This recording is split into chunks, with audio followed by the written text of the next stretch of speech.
Mitigate SOQL injection. Learning objectives. After completing this unit, you'll be able to define how SOQL differs from SQL. Explain SOQL vulnerabilities. Learn to prevent SOQL injection attacks. Salesforce Object Query Language versus Structured Query Language. As a Salesforce developer, you know that on the Lightning platform, we use SOQL, not SQL. While the languages are similar in many respects, SOQL is essentially a customized version of SQL developed specifically for the Salesforce platform. Let's dig into the ways that SOQL differs from SQL. For starters, SOQL is a language exclusively for querying the database rather than modifying data like in traditional SQL. Here is a list of what SOQL does not have. Insert, update, or delete statements. It only has select statements. Command execution. Join statement. However, you can include information from parent or other related objects of up to 5 levels higher or lower on the relationship graph, such as select name, phone, account.name, child.field from contact. Union operator. Ability to chain queries together. Is SOQL vulnerable to injection attacks? With all these limitations enforced by the platform, you might wonder if executing an injection attack is even possible. Unfortunately, a developer can still trust user input incorrectly, leading to an exposure of information via what is referred to as a SOQL injection attack. Imagine that we have a developer org called School District Management that we use to manage and defend our school district platform. Let's walk through an example in our imaginary school district developer org to see how this can be exploited. In this org, we've developed a custom page that enables users to search through their districts to get an overview of the personnel. This list is filterable by providing a title or an age filter in the search box. Typing in a title filter like teacher returns a list of people with the title teacher. Let's take a look at the underlying SQL query that's being used by the application. The application takes in the textual title parameter submitted by the user and inserts it directly into the SQL query. This behavior can open a vulnerability to SQL injection. Remember, SQL injection occurs when an attacker modifies the structure of the query. A more complicated filter can change the behavior of the underlying query. For instance, we can enter a filter in the title search to have the database identify personnel with low performance ratings, % and performance rating.c less than 2 and name like %. This works because the user input is concatenated into the SQL query without any validation, enabling the attacker to close the single quote for the title parameter and add another condition to the query. This results in a syntactically valid query. As you learned in the previous unit, a SOQL injection attack can be used by attackers to access otherwise restricted data in your org. So how do you prevent this? You can use several techniques to prevent SOQL injection, but how you use them depends on what you're trying to accomplish with your query. We cover the following techniques in this unit: static queries with bind variables, string.escape single quotes, typecasting, replacing characters, allow listing. Static query and bind variables. The first and most recommended method to prevent SOQL injection is to use static queries with bind variables. Consider the following query. As you've learned, using user input, the var variable, directly in a SOQL query opens the application up to SOQL injection. To mitigate the risk, translate the query into a static query like this. This step ensures that the user input is treated as a variable, not as an executable element of the query. If a user types a value like test:*limit1 when the database performs the query, it looks for any first names that are test:*limit1 in the database. With a bind variable, the attacker can't break out and control the SOQL query. While using bind variables is recommended, there are some limitations.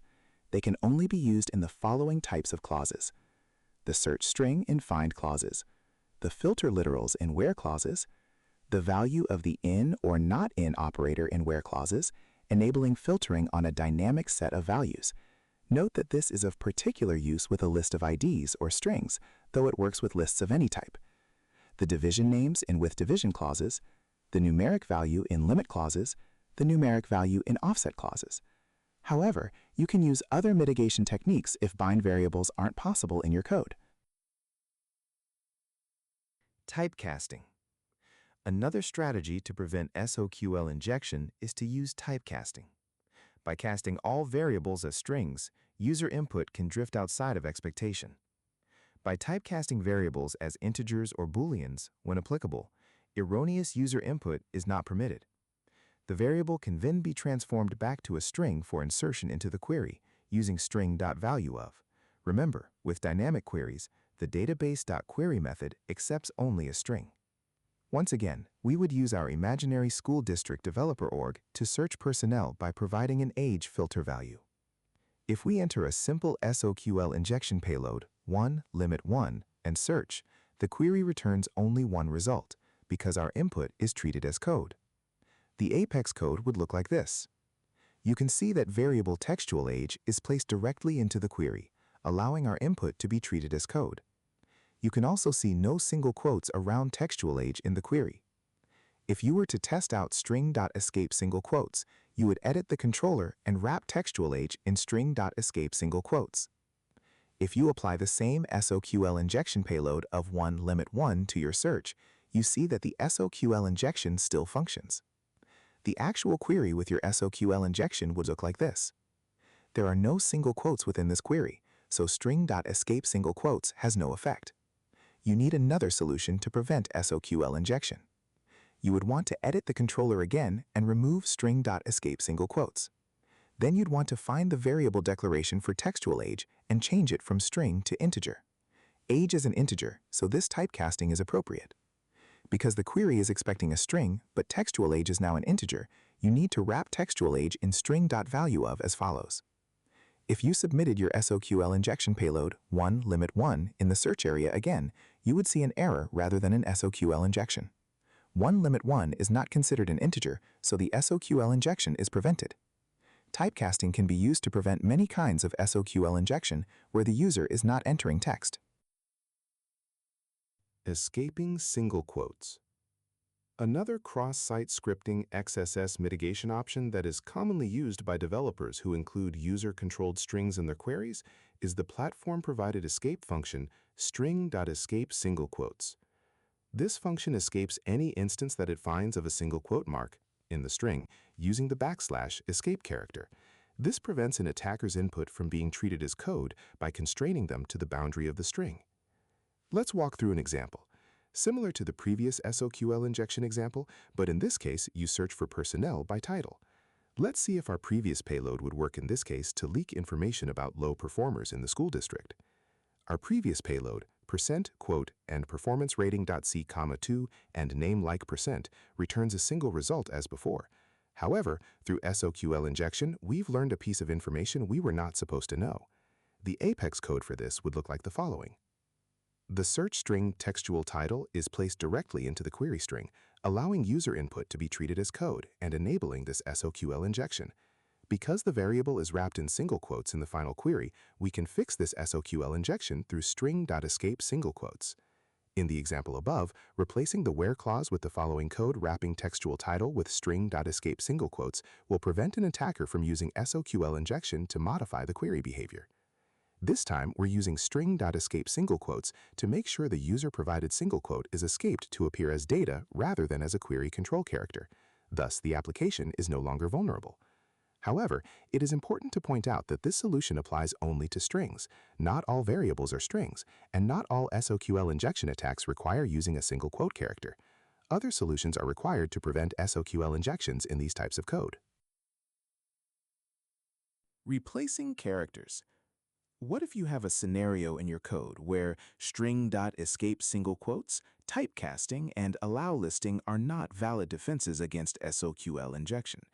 A final tool in your tool belt is character replacement, also known as block listing. This approach removes bad characters from user input. In security, block listing will never be as strong as allow listing because it is far easier to predict a few good inputs than to predict all possible bad inputs. That said, block listing through character replacement can often effectively mitigate simple problems. Take the following code. While typecasting or allow listing would be effective here, removing all spaces from the supplied input would be an equally effective approach. In that way, a SOQL injection payload of the code to remove all spaces from a string can be written as follows. While it should not be considered the first line of defense, development is about flexible solutions to varied problems, and this solution is a valid one to keep in mind. Allow listing. We just learned that we can't use string.escape single quotes to prevent all forms of SQL injection.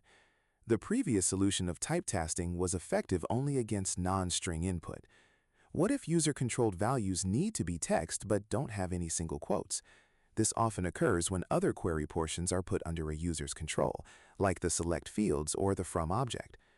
Another way to prevent SQL injection without string.escape single quotes is allow listing. Create a list of all known good values that the user is allowed to supply. If the user enters anything else, you reject the response. Now that you know how attackers can use a SOQL injection attack to access otherwise restricted data in your org, you can prevent it by using the techniques we've discussed. Next, we go over how to avoid cross-site request forgery attacks.